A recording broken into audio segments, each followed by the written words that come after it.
이동학 네. 전 최고. 정진석 대통령 비서실장이 오늘 오전에 입장문을 호소문을 냈습니다. 경찰, 공수처와 협의할 준비됐다. 제3의 장소, 방문 조사도 가능하지 않느냐. 꼭 그렇게 대통령을 모욕을 줘야겠느냐라는 입장을 냈습니다. 하지만 대통령 측에서는 이거 상의 없었던 부분이라고 했고요. 사실 공수처도 지금 이건 논의할 때가 아니라고 얘기했습니다. 정진석 실장의 입장문이 좀 늦게 나온 거 아닙니까? 늦게 나온 것도 늦게 나온 거지만 대단히 부적절한 또 메시지입니다. 왜 그러냐면 지금 비서실장의 입장에서 대통령에게 오히려 직언을 해야 되는 상황 아닙니까? 지금 2년 반 동안 국가기관들이 신뢰를 계속 잃어가는 상황이었고 윤석열 대통령의 지지율 역시도 굉장히 떨어져가는 그런 상황이었어요. 그러니까 국정의 동력이 다 말라가고 있을 때쯤 이런 또 계엄 사태가 터진 겁니다. 그럼에도 불구하고 이 계엄 사태가 올바른 계엄이 아니지 않습니까?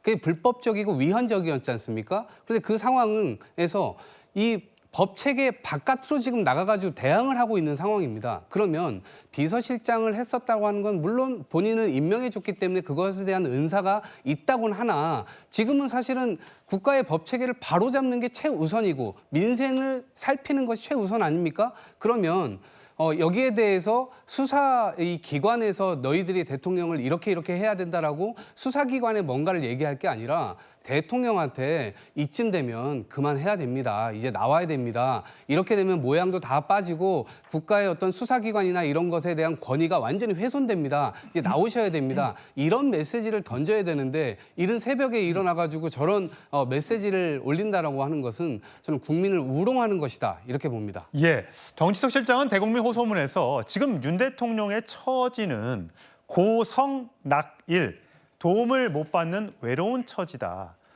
윤 대통령을 마치 남미의 마약 깽단 다루듯이 몰아붙이고 있다. 윤석열 대통령한테만 가혹한 대응, 이게 온당키나 하냐? 돈 봉투 받은 민주당 의원들에 대해선 소환도 안 하고 조사도 못하면서 왜 윤 대통령한테만 이렇게 하느냐라고 주장하면서 윤 대통령이 약자다라고 이야기를 했습니다. 윤석열 대통령 대리인단도 마찬가지 윤 대통령은 약자라고 발언한 적이 있었죠. 함께 들어보시죠. 대통령제 국가에서 이렇게 대통령이 고립된 약자가 되는 경우는 사실 저도 이번에 처음 겪어봤습니다. 현직 대통령에 대해서 그 명문에 규정되는 법을 위반하면서까지 불법적인 체포영장을 집행하려고 하는 부분에 대해서는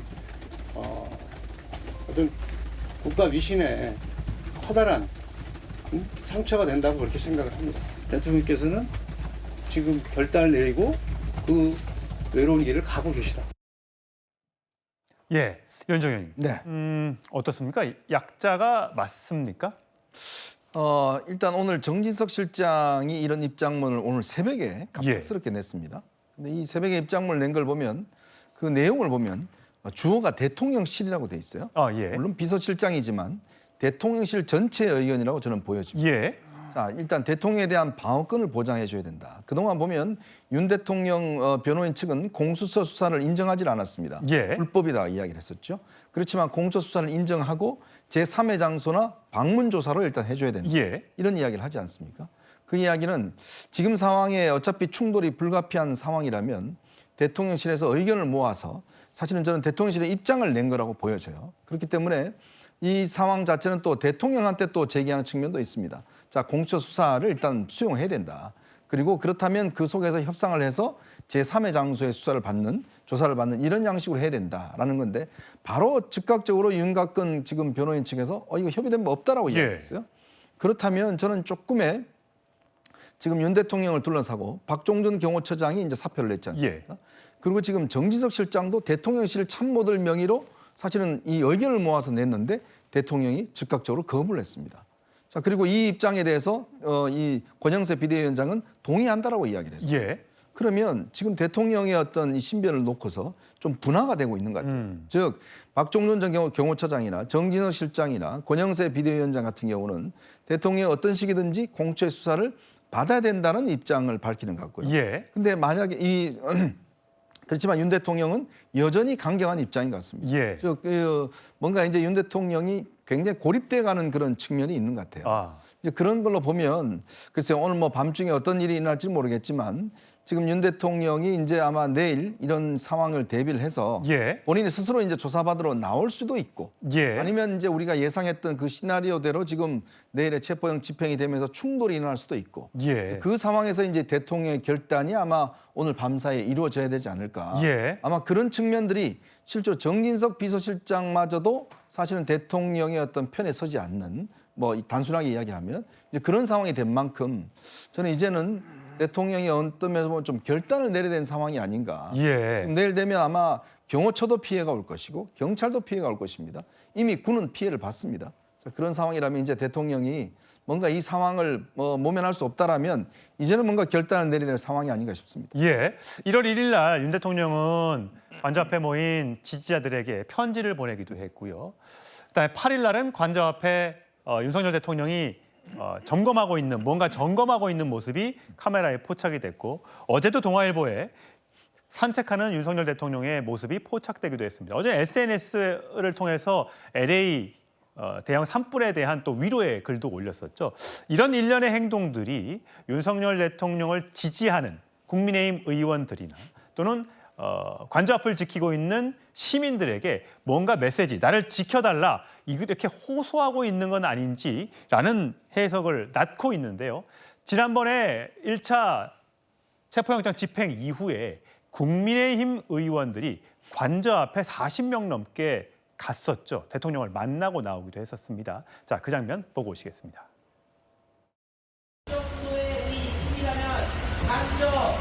대통령 경호 잘하세요. 대한민국의 법치주의를 지키고 헌정 질서를 지키기 위해서 이 자리에 왔습니다. 지금 상태로 그대로 체포영장 집행하겠다라고 하면 또 관저에 가실 생각이신 거죠? 관저 앞에 갈 때도 그냥 3355 연락하다가 오늘이 마지막 날인데 이 부분에 대한 부당성을 국민들에게 알려야 되지 않겠느냐라는 생각부터 정말 대통령을 지키겠다고 생각하시는 분들까지 굉장히 다양한 분들이 네. 가셨습니다. 이번에 또다시 집행을 했을 경우에 어떤 우리가 일종의 대응을 해야 될 것인가, 이런 부당성 어떻게 국민에게 알릴 것이냐에 대해서는 뭐 또 3355 논의들을 하고 계시다. 3355 논의를 하고 계실 것이다. 김기용 대변인. 네. 오늘 보니까 지난번 1차 대통령 관저를 방문했을 때 의원들이 단톡방이 있는 모양이에요. 네. 거기서 내일 관저에 갈 사람라는 지금 모집을 하고 있다고 하는데 혹시 소식 들으셨어요? 제가 볼 때는 예상보다 또 많은 인원이 갈 수 있다고 봅니다. 1차 때보다 더 많이. 예. 그럴 수 있다고 보는 이유가 뭐냐면 우리가 어떻게 보면 지금 강대강의 대치 국면이기 때문에 체포가 답이라고 생각하고 체포하느냐 마느냐 여기에 굉장히 모든 사람들의 관심이 됐는데 예. 목적은 뭐냐? 기본적으로 조사를 하기 위한 방법 중에 하나 체포 아닙니까? 그렇습니다. 조사가 강제 수사할 수도 있고 임의 수사를 수 있고 대통령 측에서 얘기하는 것처럼 곧바로 기소를 해라, 아니면 사전 구속 영장을 청구해라. 그럼 내가 법원 가서 다투겠다. 여러 가지 다양한 경로가 있습니다. 근데 제가 민주당과 공수처나 경찰을 보면 경주마를 보면 눈 가리개가 있지 않습니까? 예. 그러다 보면 좁은 시야에서는 딱 목표가 설정되면 그쪽으로 치닫고 있습니다. 저는 이런 측면에서 볼 때 문제가 있다고 보거든요. 왜냐? 사람들이 볼 때 둘 다 국가기관입니다. 그리고 이쪽도 법을 가지고 얘기하고 있고 이쪽도 법을 가지고 얘기하고 있습니다. 예. 그렇다면 서로 간에 같은 국민끼리 어떻게 보면 충돌이 있을 수 있거든요. 그거가 문제가 있다. 소위 말해서 영장이 발부됐지만 그 과정 속에서 수사 권한이 없는 공수처가 이거를 수사하는 게 맞느냐, 그리고 영장이 발부되는 과정에서 청구되는 과정에서 왜 지나치게 서부지법에만 의존하느냐, 일련의 상황 속에서 납득이 안 되는 부분이 있습니다. 그렇다면 이 문제가 어떻게 보면 수사를 하고 기소돼서 국민들이 그 결과에 대해서 받아들여야 되는데 예. 과정성의 이 거친 그런 상황 속에서 수긍할 수 없다고 본다면 이게 과연 누구를 위한 것이냐, 그런 부분에 대해서 근본적인 질문을 할 수밖에 없습니다. 그런 과정에서 영장이 집행되는 과정에서 국민의힘 의원들 입장에서 볼 때는 이거는 문제가 있다, 이거에 대해서 얘기를 해야 되는 거고요. 무엇보다도 대통령 개인을 지키고자를 넘어서 대통령이라는 사람은 국민들의 어떤 의사에 따라서 선거라는 과정을 통해서 만들어진 리더십 아닙니까? 그런데 그 리더십을 크게 타격할 수 있는 수사기관의 어떤 수사에 대해서 적법하게 이루어져야 된다. 적법 절차가 없는 망가진 법치주의 민주주의는 어렵지 않느냐 네. 그런 측면에서 제가 볼 때 대통령 한 개인을 지키기 위한 게 아니라 그런 사법 질서와 대한민국을 지키기 위해서 가는 분들이 적지 않을 것 같다. 예. 그런 생각을 합니다. 40명보다 더 많은 인원이, 50명이 넘는 인원이 내일 갈 수도 있다. 관저 앞에 모일 수도 있다. 공수처에서는 국민의힘 의원들이 물리적으로 막아선다면 의원들도 체포할 수 있다라고 예고한 상태이기 때문에 내일 또 앞에서 또 어떤 그 모습이 펼쳐지게 될지 굉장히 우려가 됩니다. 자, 그러나 국민의힘 내부에서도 이렇게 관저에 가는 게 과연 옳은 일이냐, 부정적인 시각도 있습니다. 들어보시죠. 본인들은 12.3 비상계엄이 정당하다면 국회의원 지금부터 하면 안 됩니다. 나오지 마시고 관저 앞에 가셔가지고 그 가서 그 대통령 지키는데 앞장서세요. 그럼 국회의원 자격이 없는 분들이잖아요. 저는 만약에 또 이번에 간제에 간다면은 저는 우리 당에 상당히 그 악영향을 끼친다 이래 보거든요. 그러되는 그야말로 법원의 정당한 그 법 집행을 막는 그런 행위지 않겠습니까? 그렇다면은 그거는 옳지 못한 그런 행동이고요. 예, 김지준 대변인. 옳지 못한 행동이라고 조경태 의원이 얘기했습니다. 물론 조경태 의원 같은 이런 생각을 하는 사람들이 국민의힘에 얼마나 있는지는 파악할 수는 없으나 아주 많은 큰 목소리는 아닌 것 같아요. 지금 국민의힘 의원님들께서 특히 1차 때 그 며칠 전에 그 관저 앞에 가셨던 45분 이상의 그런 그 의원님께서는 이 위헌적이고 위법적인 12.3 비상계엄도 용서가 되는데 이 정도 그 특수공무집행 방해 정도는 아무것도 아닌 것이다 이렇게 생각하시는 게 아닌가 이런 우려를 낳게 만듭니다. 특히나 지금 이 가시는 목적이 이 공조본 그러니까 국가의 어떤 공권력과 지금 이 경호처가 기관 대 기관으로 맞붙으면서 물리적인 충돌이 있을까봐 이 부분을 막으러 간다 해도 지금 문제다라고 할 판인데 오히려 지금 윤석열 대통령에 대한 체포영장 집행이 불법적이다, 부당하다. 지금 이거를 호소하러 간다? 이렇다는 것은 지금 대한민국의 사법 체계, 사법 질서를 완전히 부정하겠다라는 거 아닙니까? 지금 대한민국의 법무부 장관 직무 대행도 이미 발부된 영장에 대한 집행은 이루어지는 것이 원칙이다라고 얘기하고 있고요. 또 뭐 법원에서도 적법하게 발부된 영장에 대해서 문제가 없다고 얘기를 하고 있는데 지금 국민의힘 의원들만 문제가 있다라고 얘기하고 있는 거 아닙니까? 그렇다면 누가 문제입니까?